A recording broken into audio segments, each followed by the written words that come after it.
নমস্কাৰ, মই স্বাগতা মিত্ৰ। মই স্বাগতম কালচাৰেল একাডেমীৰ মই কৰ্ণধাৰ। আজি আমি চালেংগাই পূজাৰ আয়োজন কৰিছিলোঁ। চালেংগাই পূজা মানে ঘুঙুৰুৰ পূজা বুলিও আমি ক'ব পাৰোঁ। আৰু এই চালেংগাই পূজা বহুত নিয়ম নীতি থাকে আৰু এই চালেংগাই পিন্ধাৰ কাৰণে কিছুমান নিয়ম নীতি আছে। প্ৰথমতে আমাৰ ষ্টুডেণ্টৰ এটলিষ্ট বেছিক যিবিলাক আমাৰ আদাবুজ আছে, আইটেমছ আছে, এইখিনি আগতে শিকিব লাগে। আৰু চালেংগাই সদায় গুৰুৰ পৰাই ল'ব লাগে, গুৰুৰ পৰা লৈ পেলাই তেওঁলোকে পাৰফৰ্ম কৰিব লাগে। তো ইমান বছৰ মই পাতিব পৰা নাছিলোঁ, কিন্তু এইবাৰ প্ৰথমবাৰৰ বাবে মই স্বাগতম কালচাৰেল একাডেমীৰ তৰফৰ পৰা এই চালেংগাই পূজা আয়োজন কৰিছোঁ। আৰু খুব ধুনীয়াকৈ আমি আজি এই পূজা শেষ কৰিলোঁ। আৰু আমাৰ খুব ভাল এটা বিষয় হ'ল যে আমি এই পূজাটো মা বাগেশ্বৰী মন্দিৰত পাতিব পাৰিছোঁ। সেইকাৰণে বাগেশ্বৰী মন্দিৰৰ যিমান কৰ্তৃপক্ষ আছে তেওঁলোকৰ সদায় কৃতজ্ঞতা থাকিম মই। লগতে আজি এই পূজা একচুৱেলি ষ্টুডেণ্টছৰ পেৰেণ্টছসকলে কৰিব লাগে। আৰু আজি আমাৰ 17জন ষ্টুডেণ্টছে আজি এই চালেংগাই মোৰ পৰা উপহাৰ হিচাপে লাভ কৰিছে। এইকাৰণে মই আজি গোটেই ষ্টুডেণ্টৰ মা দেউতাক ধন্যবাদ জ্ঞাপন কৰিছোঁ যে তেওঁলোকে মোক ইমান ধুনীয়াকৈ ছাপৰ্ট কৰিছে, কোঅপাৰেশ্যন কৰিছে। আৰু সেইকাৰণে আজি আমি চালেংগাই পূজাটো ইমান ধুনীয়াকৈ পাতিব পাৰিছোঁ। ধন্যবাদ।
নমস্কাৰ, মোৰ নাম তনুশ্ৰী দত্ত।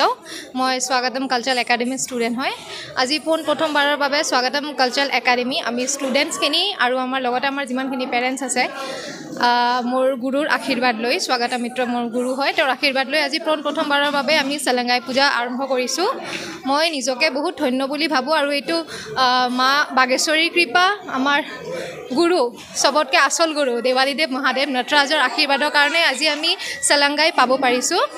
মই নিজকে বহুত ধন্য, নিজকে বহুত লাকি বুলি ফিল কৰোঁ যে আজি মই মোৰ গুৰুৰ পৰা চালেংগাই ল'ব পাৰিছোঁ। আৰু আশা কৰোঁ এই প্ৰথমবাৰ যিটো আমি আৰম্ভ কৰিছোঁ, এইটো আমাৰ আগতীয়া যিমান বৰ্ষ আছে প্ৰত্যেক বছৰে আমি চালেংগাই এনেকৈ উদযাপন কৰিব পাৰোঁ। ধন্যবাদ।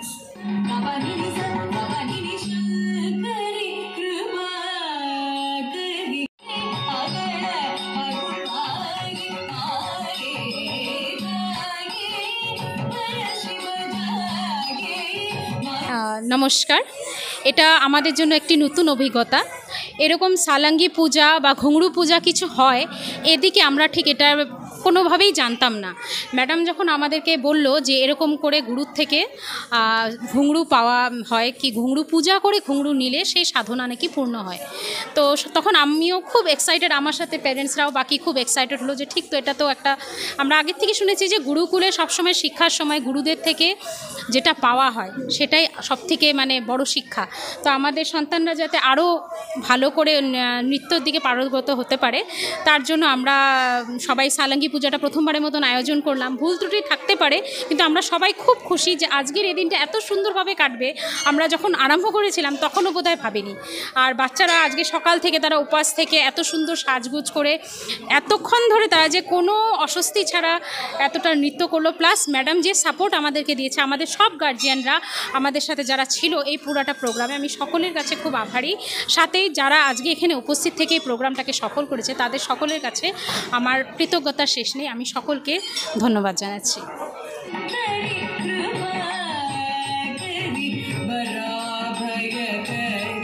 मुझे बहुत अच्छा लगा ये सालंगी पूजा में डांस करके कि सबने हम लोगों को सपोर्ट किया, इसलिए हम लोग इतना अच्छा डांस कर सके। और आप दोस्तों को क्या बोलना चाहेंगे अपने दोस्तों को? हाँ, मैं अपने दोस्तों को थैंक यू बोलना चाहती हूँ क्योंकि वो लोग हम लोगों को सपोर्ट किया।